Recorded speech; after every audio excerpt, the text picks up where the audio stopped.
ہماری زندگی اللہ تعالی کی امانت ہے۔ پروردگار عالم نے ہم کو انسان بنایا، اشرف المخلوقات بنا کر پیدا کیا، اور انسان بھی ایسا بنایا کہ کوئی کمی نہیں چھوڑی۔ دیکھنے کے لیے آنکھیں، سننے کے لیے کان، بولنے کے لیے زبان، غرض ہے کہ بے شمار نعمتیں انسان گنتی نہیں کر سکتا۔ پھر یہ دنیا ہمارے لیے بنائی، زمین، آسمان، سورج، چاند، ستارے، ندی، نالے، دریا، ہوا، پانی، غرض دنیا میں بھی بے شمار نعمتیں رکھ دی، انسان ان کی گنتی بھی نہیں کر سکتا۔ فرمایا وَإِن تَعُدُّوا نِعْمَةَ اللَّهِ لَا تُحْصُوهَا، اگر تم اللہ تعالی کی نعمتوں کی گنتی کرنا چاہو تو تم وہ بھی نہیں کر سکتے۔ تو ہمارے جسم کے اندر اتنی نعمتیں، اور ہمارے لیے دنیا بنائی گئی اس کے اندر اتنی نعمتیں، پھر ہمیں ایمان عطا کر دیا، پیغمبر علیہ الصلوۃ والسلام کا امتی بنا دیا، نعمتوں کی تکمیل کر دی، اور یہ ساری نعمتیں اللہ تعالی نے ہم کو اپنے فضل سے، اپنے فیصلے سے، اپنی مہربانی سے عطا فرمائی۔ ہمارا اس میں کوئی کمال نہیں۔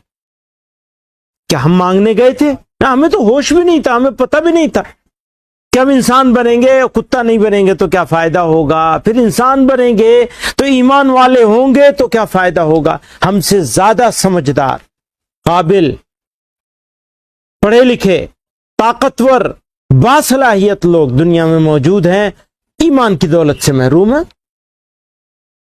اللہ تعالیٰ نے اپنے فضل سے ہم کو یہ انعام دیا، عظیم الشان انعام، کہ یہ ایمان کی دولت سے سرفراز کر دیا۔ یہ ایمان ہمارے پاس آیا تو اب ہمیں اس ایمان کے ساتھ جینا اور اسی ایمان پر مر جانا ہے، یعنی دنیا سے جائیں تو ایمان پر جائیں۔ ہمارے حضرت رحمۃ اللہ علیہ سے بہت پہلے کی بات ہے، ایک جگہ میں نے ایک رسالہ دیکھا جہاں سن 1965 کا کوئی حضرت، ہمارے حضرت کا انٹرویو تھا چھپا ہوا، بہت سارے اس نے سیاسی سوال کیے تھے۔ آخر میں سوال پوچھا انٹرویو لینے والے نے کہ حضرت آپ کی سب سے بڑی تمنا کیا ہے، یہ بتائیں۔ حضرت نے فرمایا بس ایمان پر خاتمہ ہو جائے، میں مروں تو ایمان کے ساتھ مروں، یہ سب سے بڑی تمنا۔ تو ایک مومن کی اس سے بڑی تمنا کچھ نہیں ہو سکتی کہ یہ ایمان ملا ہے تو ایمان پہ باقی رہوں اور موت ایمان کی حالت میں آ جائے۔ سب سے بڑی معراج ہے مومن کے لیے، ایمان کی زندگی اللہ نے اپنے فضل سے عطا فرمائی، خاتمہ ایمان پر ہو جائے، اس کے لیے ہم کو کچھ کوشش کرنی پڑے گی۔ وہ کوششیں کیا ہیں؟ نمبر 1، ایمان کی قدر کیجیے۔ اگر آپ نے ایمان کی قدر نہیں کی تو خدا نخواستہ ایمان اللہ تعالی ہم سے چھین لیں گے۔ ہمارے لیے اور آپ کے لیے سب سے ضروری چیز یہ ہے کہ اس عظیم الشان دولت کی قدر کریں، اس کی حفاظت کرنے کی فکر کریں۔ اگر میرے پاس پیسہ ہے، 2000، 5000، 10,000، لاکھ، 2 لاکھ روپے ہیں، اور میں اس کو بے فکر رہوں، پڑا رہے، ادھر ادھر ہوتا رہے، تو کیا ہوگا؟ ختم ہو جائے گا، کوئی چرا لے جائے گا، ایسی ڈال کے رکھوں گا۔ اسی طرح سے دنیا کی کوئی چیز ہو میرے پاس اور اس کی کوئی قیمت ہوتی ہو، اس کی میں نے حفاظت نہیں کی تو وہ چلی جائے گی۔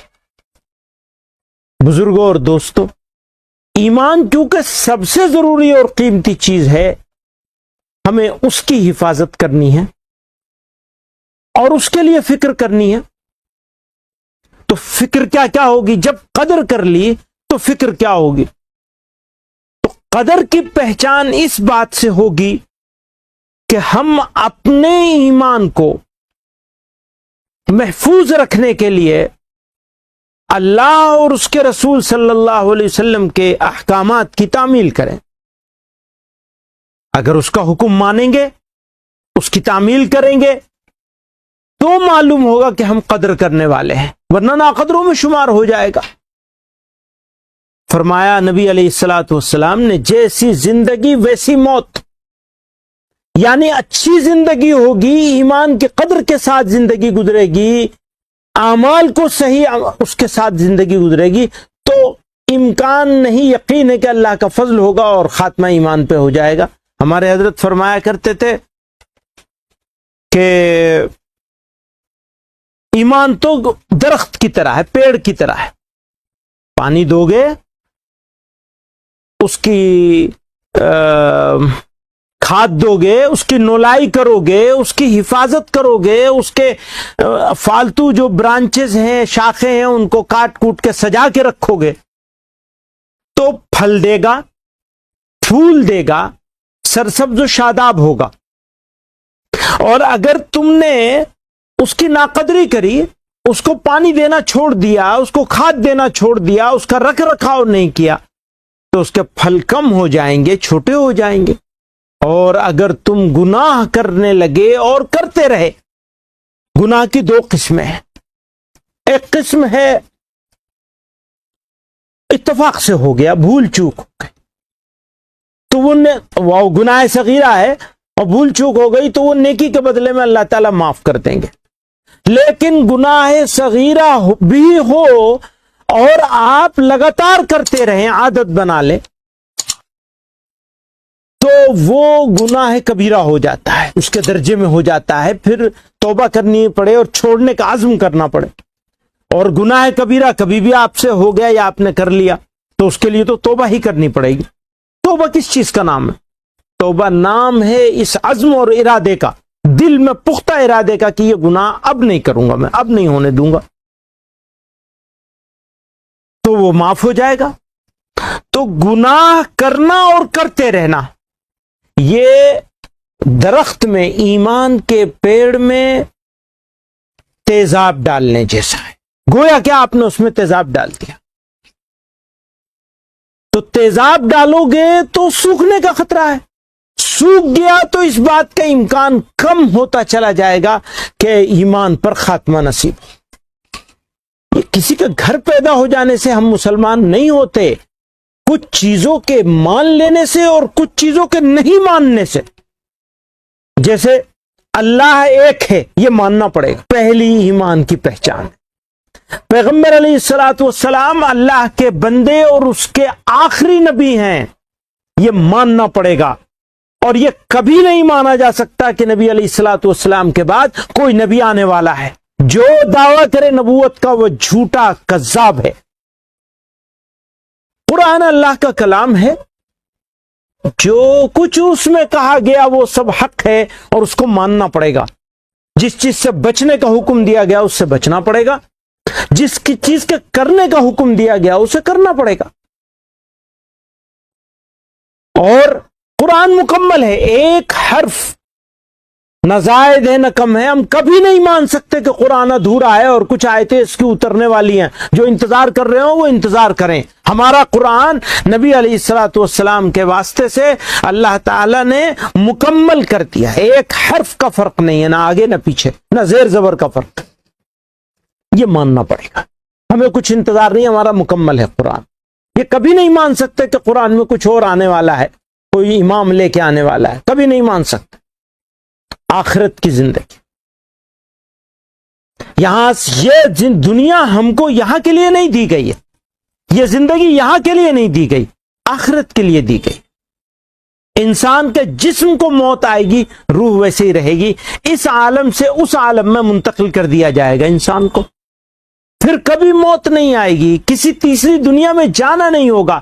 ہم کبھی نہیں مان سکتے کہ دوبارہ ہم کو یہاں کی زندگی ملے گی، یہ ماننا پڑے گا کہ آخرت کی زندگی، اور یہ کبھی نہیں مان سکتے کہ ہم دوبارہ اس دنیا میں آئیں گے۔ اسی طرح سے جنت اور جہنم، اللہ تعالیٰ کے فیصلے، تو یہ کچھ چیزیں ہیں جن کے ماننے کا، اب جیسے ہی ہم نے یہ مانا کہ قرآن اللہ کا اللہ ایک ہے، اس کا کوئی ساجی اور شریک نہیں، اور وہ با اختیار ہے، عزت، ذلت، موت، زندگی، حیات سب اس کے ہاتھ میں۔ یہ جب ہم نے مان لیا تو وہ ماننے کی طرح ماننا پڑے گا، وہ ہر جگہ موجود ہے، ہمیں دیکھ رہا ہے ہر حال میں، کیمرے کے سامنے ہم ہیں تو ہمارا دوسرا رویہ ہوتا ہے، کیمرے سے باہر ہوتے ہیں تو دوسرا رویہ ہوتا ہے۔ نہیں، ایک رویہ ہے، کیونکہ اللہ تعالیٰ تو ہر حال میں ہر جگہ ہمیں دیکھ رہا ہے، قادر مطلق، تو ہماری زندگی ایسی ہی ہونی چاہیے، ساری چیزیں ماننی بھی پڑیں گی اور عمل بھی کرنا پڑے گا، بچ نہیں سکتے، عمل کرو گے تو کامیاب۔ میرے دوستو بزرگوں، پروردگار نے ہماری زندگی، یہ دنیا ہمارے لیے سجائی، ہم کو دنیا کے لیے نہیں بھیجا ہے، ہم کو تو آخرت کے لیے بھیجا گیا، پر ہم نے ایسا سمجھ لیا کہ ہم کو دنیا کے لیے بھیجا گیا، دنیا کو مقصد بنا لیا، کھانے پینے کو مقصد بنا لیا، کپڑے کو مقصد بنا لیا، شاندار مکان کو مقصد بنا لیا۔ جیسے ہی ہم نے ان ساری چیزوں کو مقصد بنایا تو یہ بات طے ہو گئی کہ ہمارا ایمان کمزور ہو گیا۔ اللہ تعالیٰ اور اس کے رسول صلی اللہ علیہ وسلم تو کچھ اور چاہتے ہیں کہ ہم دنیا کو مقصد نہ بنائیں، آخرت کو مقصد بنائیں، ہم نے دنیا کو مقصد بنا لیا۔ اب میں واپس جاتا ہوں، دینی تعلیم بیداری کی بات کرتا ہوں، تعلیمی بیداری اور خصوصاً دینی تعلیمی بیداری۔ تو جیسے ہمیں اپنے لیے ایمان کے تحفظ کے لیے ہمیں یہ اقدامات کرنے ہیں، اسی طرح سے ہم کو اپنی اگلی نسلوں تک اس ایمان کو منتقل کرنے کی کوشش کرنی ہے۔